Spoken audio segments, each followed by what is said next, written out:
प्रश्न number 1। Standard corona कवच policy बीमा कवर के तहत अधिकतम बीमा राशि कितनी है? इसका उत्तर 5 लाख रुपए। Insurance regulatory and development authority of India ने सभी बीमा कंपनियों को कोविड-19 बीमारी के लिए मानकीकृत बीमा कवर शुरू करने के लिए कहा था। कोरोना कवच पॉलिसी के तहत न्यूनतम बीमा राशि 50,000 रुपये और अधिकतम बीमा राशि 5 लाख रुपये होगी। हाल ही में IRDAI ने बीमाकर्ताओं को एक समूह बीमा उत्पाद के रूप में इस नीति की पेशकश करने की अनुमति दी है। डॉक्टरों या स्वास्थ्य सेवा कार्मिकों के समूह को 5% की छूट प्रदान की जाएगी। प्रश्न नंबर 2। हाल ही में राष्ट्रीय खनिज विकास निगम के अध्यक्ष के रूप में किसे नियुक्त किया गया है? इसका उत्तर सुमित देव।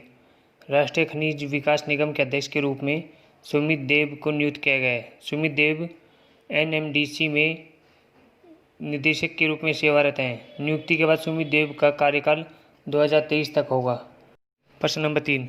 हाल ही में किस देश ने बांग्लादेश के चट्टोग्राम बंदरगाह के माध्यम से अपना परीक्षण कंटेनर जहाज MV शेज्योति भेजा है? इसका उत्तर है भारत। भारत ने बांग्लादेश के चट्टोग्राम बंदरगाह के माध्यम से कोलकाता से अगरतला के लिए अपना पहला परीक्षण कंटेनर शिप MV शेज्योति भेजा है। जहाज में भारत के उत्तर पूर्वी राज्यों में स्थानांतरित होने के लिए लोहे की सलाखें और दालें हैं। जहाज में बांग्लादेश के व्यापारियों द्वारा आयातित कंटेनर भी हैं। प्रश्न नंबर 4। N95 मास्क क्या है? इसका उत्तर है N95 मास्क सुरक्षात्मक उपकरण। N95 मास्क सुरक्षात्मक उपकरण है जो पहनने वालों को चेहरे को दूषित करने वाले हवाई कणों से बचाता है। N95 मास्क उन कणों को फिल्टर करता है जो 300 नैनोमीटर से कम है। कोविड-19 वायरस का आकार 65 से 125 नैनोमीटर के बीच है। N95 मास्क में वाल्व एक प्लास्टिक गैसकेट है जो व्यक्ति द्वारा सांस ली गई वायु को फिल्टर करता है और जो रोगजनकों के प्रवेश को रोकता है। वाल्व नमी को रोकने में मदद करता है। मास्क में गर्मी और कार्बन डाइऑक्साइड का निर्माण कम करता है। हाल ही में स्वास्थ्य और परिवार कल्याण मंत्री डॉक्टर हर्षवर्धन ने घोषणा की है कि रेस्पिरेटर वाल्व वाले N95 मास्क कोविड-19 को फैलने से नहीं रोकते हैं। प्रश्न नंबर 5। हाल ही में अंतर्राष्ट्रीय रेलवे संघ के उपाध्यक्ष के रूप में किसे नियुक्त किया गया है?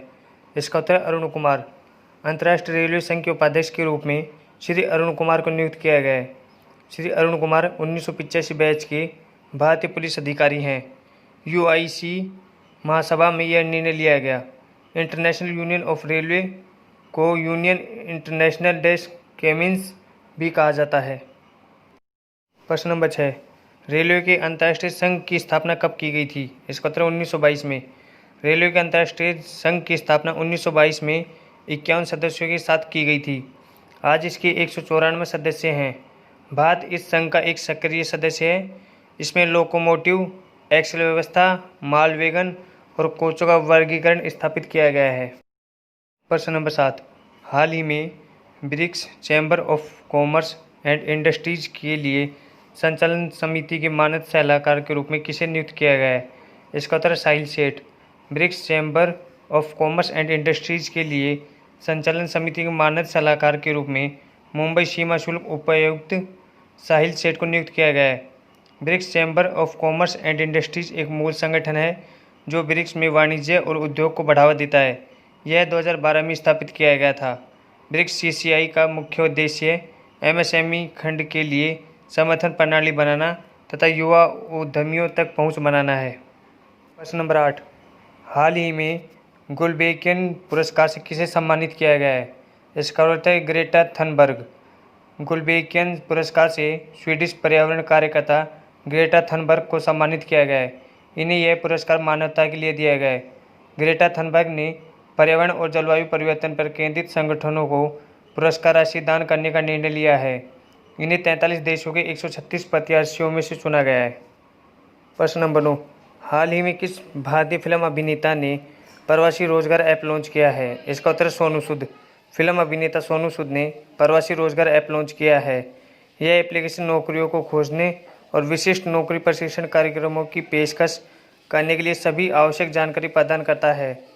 इस ऑनलाइन प्लेटफॉर्म में 500 से अधिक कंपनियां हैं जो परिवहन, निर्माण, health care, BPO, engineering, automobile, logistics, e commerce आदि से संबंधित है। प्रश्न नंबर 10, हाल ही में भारतीय मसालों के निर्यात में कितने प्रतिशत की वृद्धि दर्ज की गई है? इसका उत्तर 23%। जून 2019 में इसी महीने की तुलना में भारतीय मसालों के निर्यात में 23% की वृद्धि दर्ज की गई है। जून 2020 में मसालों के निर्यात ने जून 2019 में 292 मिलियन अमेरिकी डॉलर की तुलना में 359 मिलियन अमेरिकी डॉलर की कमाई की है।